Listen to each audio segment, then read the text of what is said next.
अरे षष्ठ श्रेणी पिला माने एबे तो प्रचंड खरा होउची तुम विद्यालय मध्य छुट्टी अच्छी ग्रीष्म अवकाश तुमको पूर्वर दि जाइए घरे खरारे बुलाबुली नकरी सामार कोर्स जो सरकार पत्र अनुसार प्रश्न सब आसी सेड को घरे बसी आम समाधान करवा। तो आज षष्ठ श्रेणी देख स्क्रीन रे तुम प्रश्न देखा ए तुम जो कविता अच्छी काइट काइट कवितार केतेक प्रश्न दि जाइए सेगुड़ी को आम समाधान करवा। तो पिला माने तुम्हें एणे तेणे बुलाबुली नकरी खरारे न बुली निज पढ़ा घरे धीर स्थिर भाव में स्थिर मनरे बसी जाओ आगरे मोबाइल को रख एवं तुमर नोट खाता कलम ए सब को धरिकी बस। देख तुमर जो प्रश्न अच्छी क्वेश्चन 1 आगो आम से समाधान करवा। प्रश्नटी यही प्रकार अच्छी तुम्हें टे लक्ष्य कर प्रश्न जो दि जाइए प्रश्न रे अच्छी ए kite in the air is dash.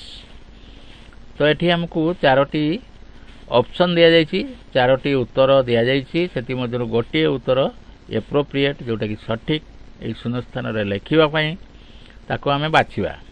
कौन कौन ऑप्शन अच्छी प्रथम देखिए लाइफलेस बी रे अच्छी डेड तापर सी रे अच्छी एलाइव आ डी रे फेंट। तो एगुड़िकर अर्थ आग बुझा ना आम जाना किपरि जे कौ वार्डटा प्रकृत में शून्य स्थान उपयुक्त। प्रश्न है a kite in the air is dash गुड़ीटी जिते आकाश रे अच्छी वायु स्तर रे अच्छी तार स्थिति कि प्रकार अच्छी लाइफलेस निर्जीव भड़िया अच्छी ना डेड मृत अच्छी ना एलाइव जीवंत अच्छी ना फेंट अचेत अवस्था रे अच्छी।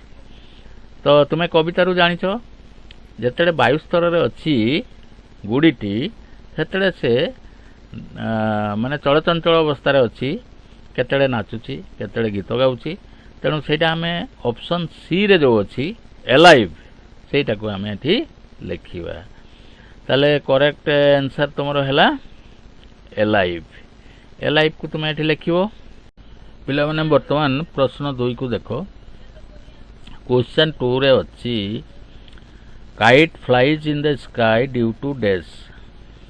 तो प्रथमे प्रश्नटी को बुझ तापर यार जो आंसर ऑप्शन दिया जाइए सठिक ऑप्शन टी को बाछ।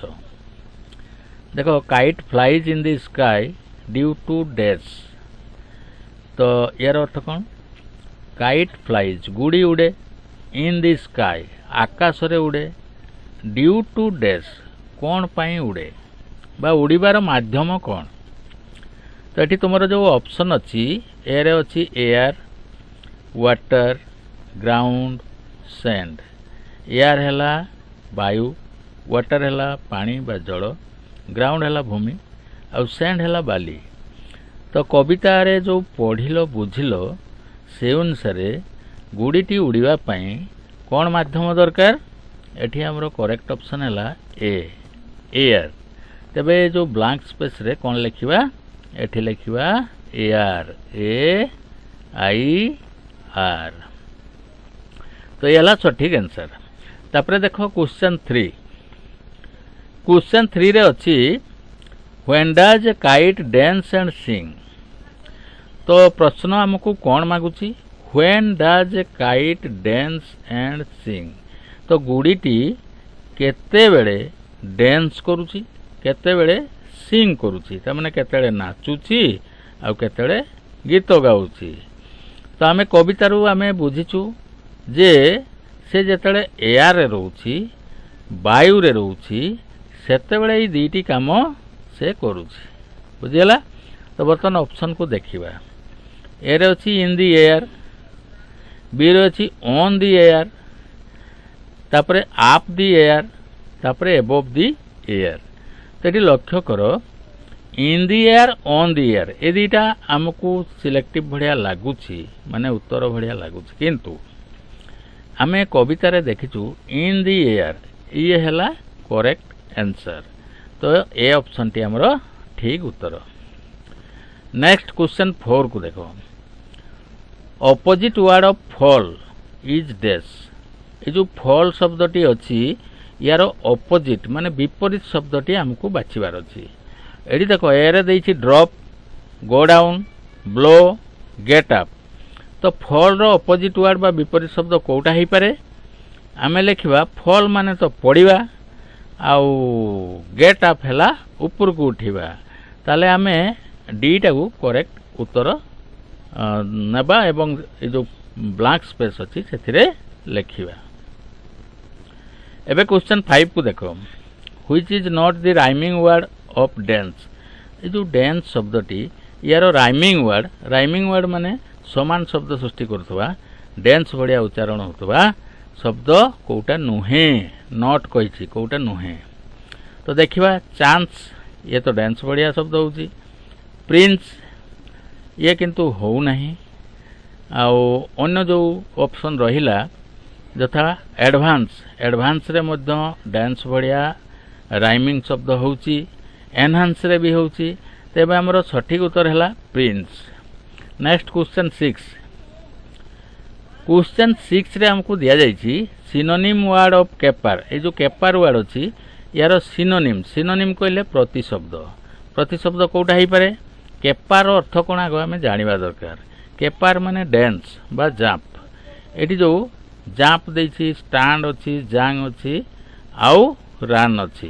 तो हमरो सठिक उत्तर हैला जांप। तापरे कोन अछि देखिबा question 7। Choose one pair of the vowel to complete the puzzle. ए जो पजल टी देछि ए जो गोलक धंदा टी देछि टेबल ले ताको किछि शून्य कोठरी अछि। सेतिरे हमकु लेटर लिखिबार अछि। की लेटर लिखिबा ना भावेल पेयर दिया जायछि, पेयर ऑफ भावेल। देखो ए ऑप्शन रे ए आउ ई अछि, ए गुटे भावेल रो पेयर जोड़ी दीटा दिया जायछि भावेल। बी रे आई ओ दिया जायछि, सी रे यू ओ दिया जायछि, डी रे ई आउ ओ दिया जायछि। तो हमकु एमिति जोड़ा नबा को पड़िबो जहा द्वारा बारु डाहाण को आमे जो घर गुडी को शून्य अछि से गुडी करे जदि से अक्षर दीटा को आमे लेखिबा ताले गुटे शब्द होई परिबो। एवं भार्टिकल उपरु तळकु जदि लेखिबा टॉप टू बॉटम सेई लेटर दीटी लेखिले मध्य आउ एक वर्ड तयारी हेई परिबो। तो एटी प्रथमे बाहरु डाहाण को आमे देखिबा। देखो एटी पी अछि, तापरे गुटे शून्य कोठरी अछि, तापरे पुणी पी अछि, पुणी शून्य कोठरी, तापरे आर अछि। तो एटी को वर्डटा हमरो हेई परिबो। जो शून्य कोठरी रे आमे जदि ए जो ऑप्शन दिया आइछि ऑप्शन भितरु जदि आमे गुटे पेयर को बाछिबा एवं सेई पेयर जो लेटर गुडी को अछि ताको शून्य कोठरी रे लेखिबा ताले गुटे शब्द होई परिबो। देखो एटा हमरो पेपर शब्द हेला भलिया हमकु लागुछि। तळा आमे कोन नबा ए जो ए ऑप्शन रे अछि ए आउ ई एटी आमे लेखिबा ए पेपर पी ए तापरे पी तापरे ई ए दीटी हमरो भावेल लिखि देले ये शब्द हो गला पेपर। पुणी उपरु तळकु डी ए एन सी आउठी ई लिखि देले हे जाउछि हमरो डांस। ये दीटा शब्द हो गला। तो पिला माने हमें प्रत्येक दिन वीडियो रे 10टी प्रश्नर उत्तर शिखिबा आउ ताकू ध्यान सह देखिबा, वीडियो को बारंबार देखिबा, शिखिबा, अभ्यास करिबा। तुमर जो ग्रीष्म छुट्टी खोली गले आमे प्रश्न सब आलोचना करिबा एवं जे भल उत्तर दे पारिबो, जे भल अभ्यास करथिबो से स्वाभाविक से भल उत्तर दबो। तेणु से पिलांकु आमे निश्चित भाव रे किछि ना किछि उपहार प्रदान करिबा। देखिबा एबे क्वेश्चन 8 को लक्ष्य करो। ये तुमर जो कविता अछि माइस, ए माइस कविता रो किछि प्रश्न दिया जायछि। देखो क्वेश्चन 8 रे कोन हमकु मागिछि they have not any skins at all. ए जो सेंटेंस टी अछि they have not any skins at all याको उद्धृत चिन्ह भितर रखा जायछि। तुमे लक्ष्य करो उद्धृत इन्वर्टेड कॉमा भितर अछि मीन्स दे हैव। तो यार अर्थ कोन यार जो अछि मीन्स दे हैव यार अर्थटा हमें कोठु बाछिबा। ए जो ऑप्शन देछि हमरो चारिटा ऑप्शन देछि सठिक ऑप्शन टिको हमें बाछिबा। तो दे have not any skins at all यार अर्थ कोन दे हैव नॉट से मानकर नाही कोन नाही एनी स्किन कौन सी चर्म ही नाही एट ऑल आदौ नाही माने चर्म ही नाही। ये जो माइस कवितारे तुमे पढ़िथिबो जे they have not any skin at all, तांकर चर्म बोली किछि नाही। तो यार अर्थ कौन? अरे बिना चर्म रे कौनसी जीव बंचिबो कि? बंचिबो नाही। तो यार अर्थ होची जो ऑप्शन दिया जाइछि लक्ष्य कर, thick skin, very thin skin, no skins at all, black skins. तो ये चारटारू आम कौटा सठिक बोली भावुछंती। देख आमे एटी कवितारू जहाँ बुझीछु एटी होची आमे वेरी थिन स्किन ताकू आमे सिलेक्ट करिवा। चर्म ही नाही यार अर्थ ला खूब पतला चर्म अच्छी। बस बुझीगल। एबे नेक्स्ट जीवा क्वेश्चन 9 को। क्वेश्चन 9 रे हमको देइछि but I think mice are nice. ये जो सेंटेंस टी अच्छी but I think mice are nice, मु भाबुची माइस माने मूषा गुड़िक तो निश्चित सुंदर, माइस आर नाइस। तो एठारे ये जो आई अच्छी, आई रिफर्स टू डैश, आईटा कहा पाई बसछि, एठी आई कहा को सूचना दउछि। तो आमे ऑप्शन देखिबा, दी चाइल्ड अच्छी, दी पोएट अच्छी, दी माइस अच्छी, दी रीडर अच्छी। तो आईटा कहा पाई बसछि? आमे तो पूरा संपूर्ण मात्रा रे जानिछु जे आईटा एठी पोएट पाई बसछि। ताले आमे पोएट को एठी शून्य स्थान रे लिखिबा। बस सरला। एबे question 10, how is mice look like. तो मूषा देखिबा को किपरि? How is mice look like, मूषा गुड़िक देखिबा को किपरि? तो एठी हमरो ऑप्शन देछि, नाइस अच्छी माने सुंदर, ब्यूटीफुल ये भी सुंदर, आगली असुंदर, अनएट्रैक्टिव अण आकर्षणीय। तो आमे जहाँ बुझीचु कवितारू तो माइस आर नाइस, ए नाइस वर्डटा हमर करेक्ट आंसर हैला। नेक्स्ट देखिबा क्वेश्चन 11। ए क्वेश्चन 11 रे आज आमे वीडियो को शेष करिबा। देखो पिला माने क्वेश्चन 11 रे दिया जाइछि what is opposite word of long. तो ये लॉन्ग शब्दर ऑपोजिट वर्ड माने विपरीत शब्दटी कौन?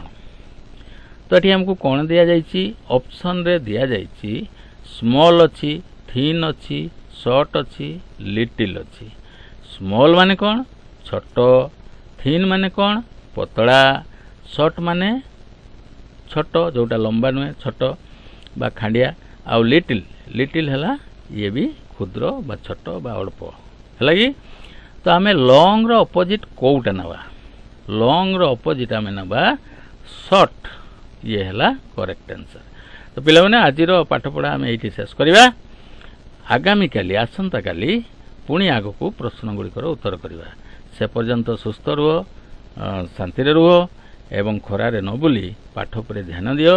आ छुट्टी खोलिले ए प्रश्नर उत्तर सठिक दे पारिबो ए दृढ़ विश्वास रखी वीडियो को बारंबार देख एवं याकू लाइक करो, शेयर करो, चैनल को सब्सक्राइब मध्य करो।